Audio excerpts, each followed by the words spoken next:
At 1:30 in the afternoon, from inside the White House, behind closed doors, and away from the press, the President of the United States picked up the phone and gave an interview with a reporter from Time magazine. Donald Trump was brazen, defiant, and unbothered, and in the middle of it all, he told us exactly how much he cares about American lives, or more accurately, how little. He said, "Like I said, some people will die. When you go to war, some people will die."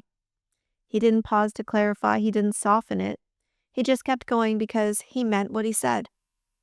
And when asked whether it's reasonable for Americans to be concerned about being attacked at home in retaliation for the war he started in Iran, Trump replied, "I guess, but I think they're worried about that all the time. We think about that all the time. We plan for it, but yeah, we expect some things."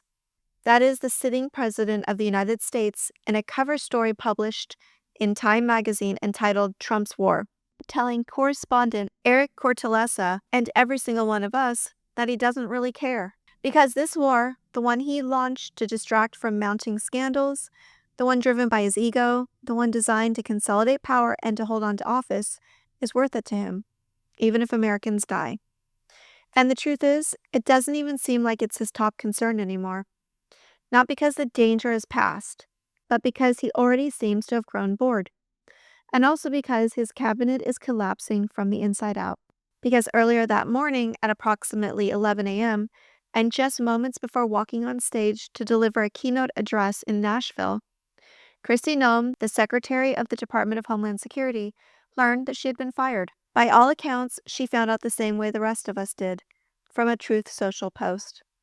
Trump wrote that he was pleased to announce Senator Markwayne Mullin of Oklahoma would be replacing her, effective March 31st. He said Noem has served us well and would be moving to be Special Envoy for the Shield of the Americas, our new security initiative in the Western Hemisphere.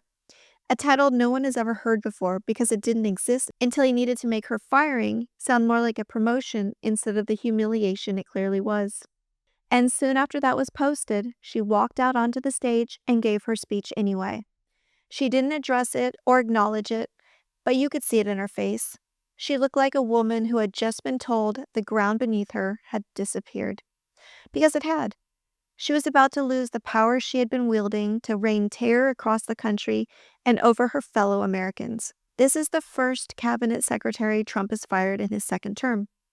And that fact alone tells you everything you need to know about how serious this moment is. Because up until that day, the one thing that had been different about the people surrounding him this term compared to his first term is that he kept every cabinet member, no matter how dangerous or irresponsible they were. Even Pete Hegseth survived Signalgate, where he violated security protocols and put U.S. troops at risk by sharing sensitive, real-time strike details. He didn't keep these department heads because they were doing a good job, but because the second someone leaves his inner circle, they become a liability.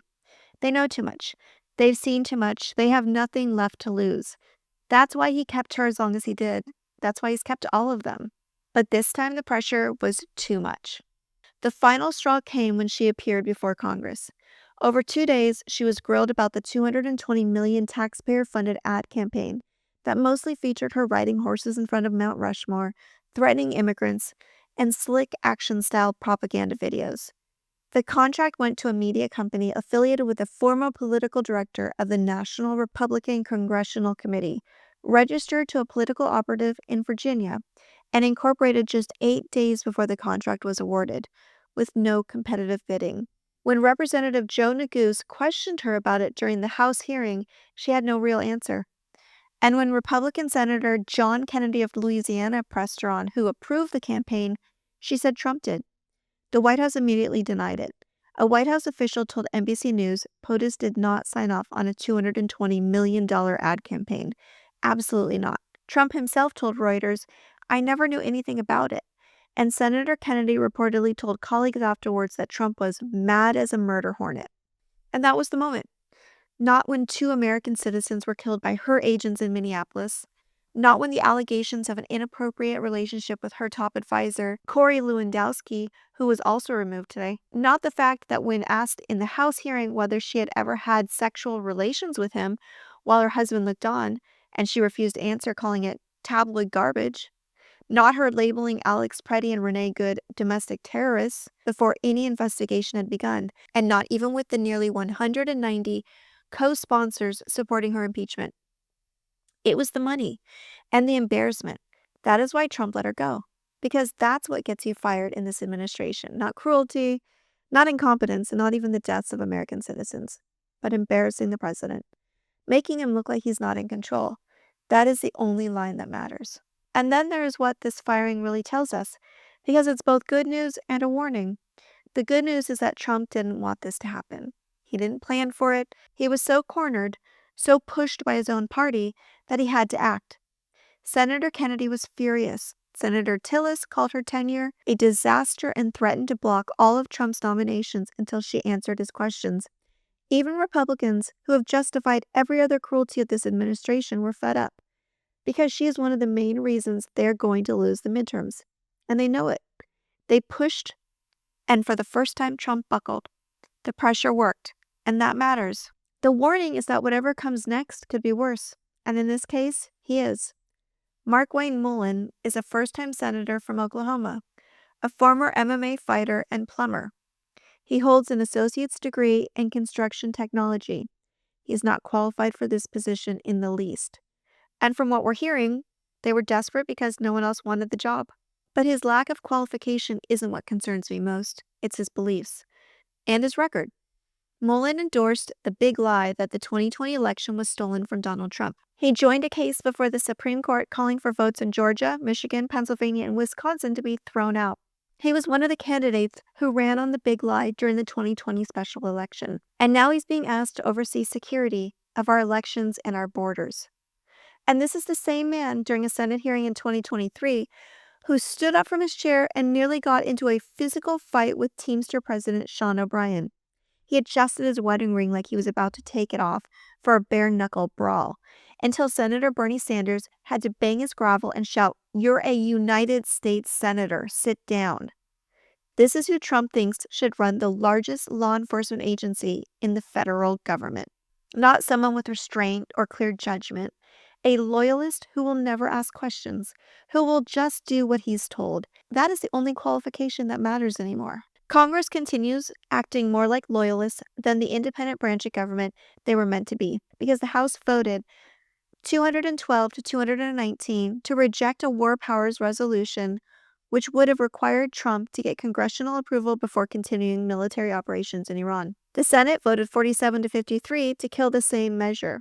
It was largely along party lines, with just two Republicans, Thomas Massie of Kentucky and Warren Davidson of Ohio, voting with Democrats.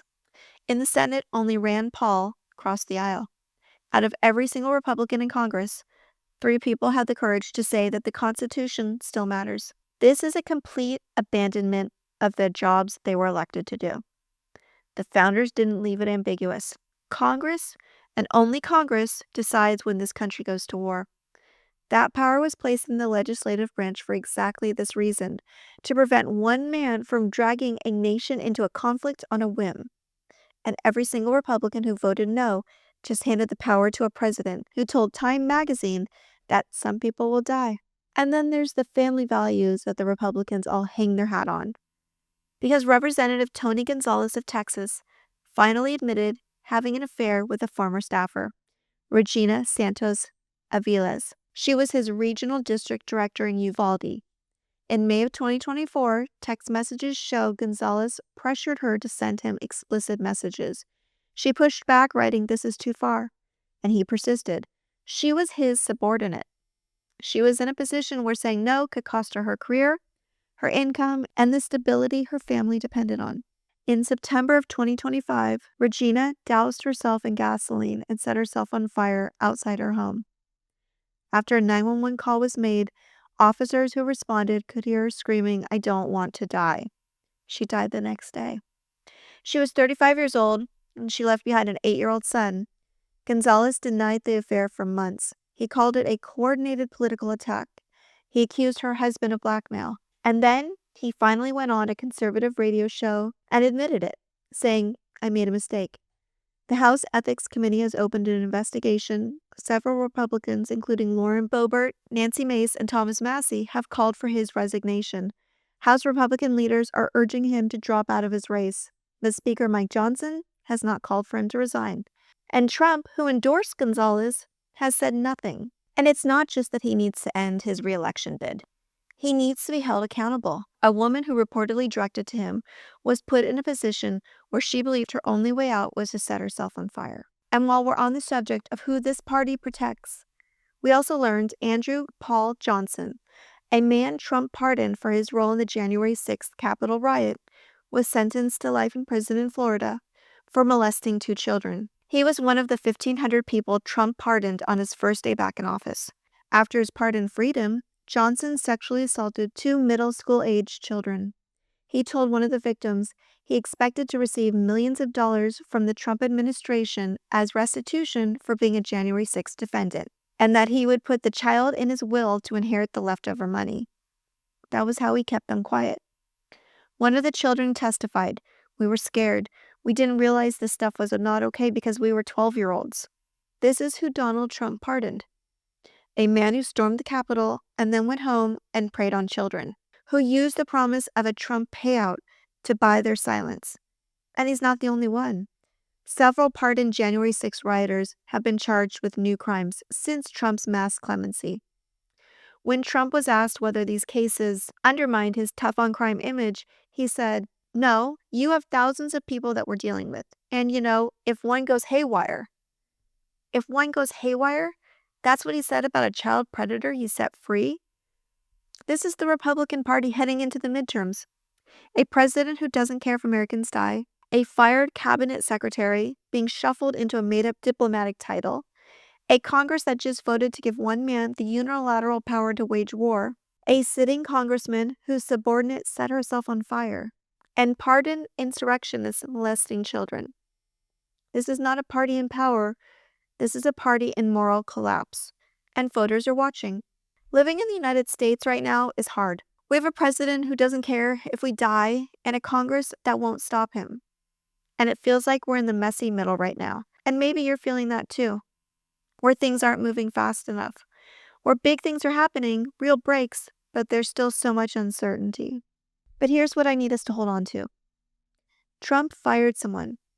For the first time in his second term, he was forced to act. He did not anticipate this happening. His plan was to never let anyone go, and he was so cornered, so pushed, that he had to. This is a crack in the armor. And it happened because Democratic members of Congress pushed hard in those hearings. They asked the questions that made Noem say the things that got her fired. That energy, that pressure, it worked. It doesn't undo the damage she caused, but it proves that when we push, things move, and we have more pushing to do. Because Pam Bondi announced a new rule that would block her state bar association from investigating lawyers' misconduct, and we need to fight that right now. Liz Oyer, the former pardon attorney, has been sharing detailed guidance on how to submit public comments objecting to this rule. Look her up. She has all of her social media, and she understands the legal dimensions of what is happening better than almost anyone. She explains exactly how we can make our voices heard on this dangerous new proposed rule.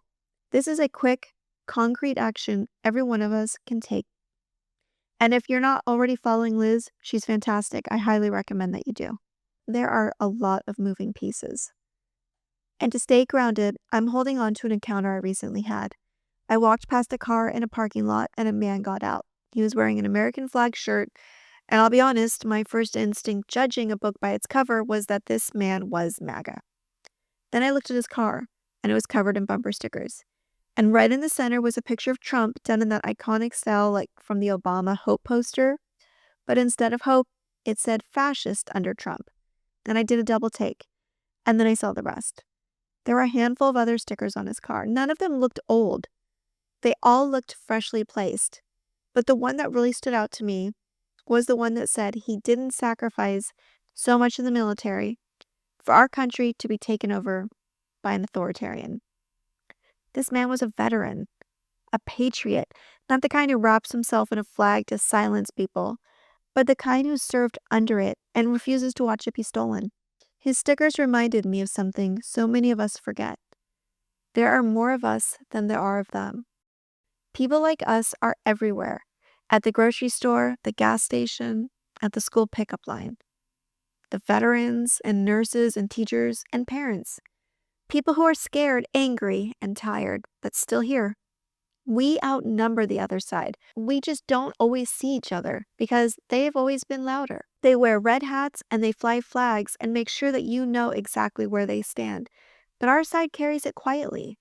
We hold it inside. We assume we're alone because we don't see our people the way we see theirs. And that silence is what makes us feel outnumbered when we're not. That's why moments like that in the parking lot matter. That's why a bumper sticker in a parking lot can feel like a lifeline. Because it breaks the silence. It says, I'm here too. And every time one of us does that, every time we let someone else know that they're not alone in what they see and what they feel, it gets a little bigger and a little harder to ignore. The resistance is growing. Trump knows it, Congress knows it, and Trump's enablers know it. And maybe it's time we all got bumper stickers for our cars so we remember it too. Because that one man's silent protest with his bumper stickers reminded me that we're not alone. And that's why I still vote for America, and you should too. If you've made it this far, we're definitely on the same side of history.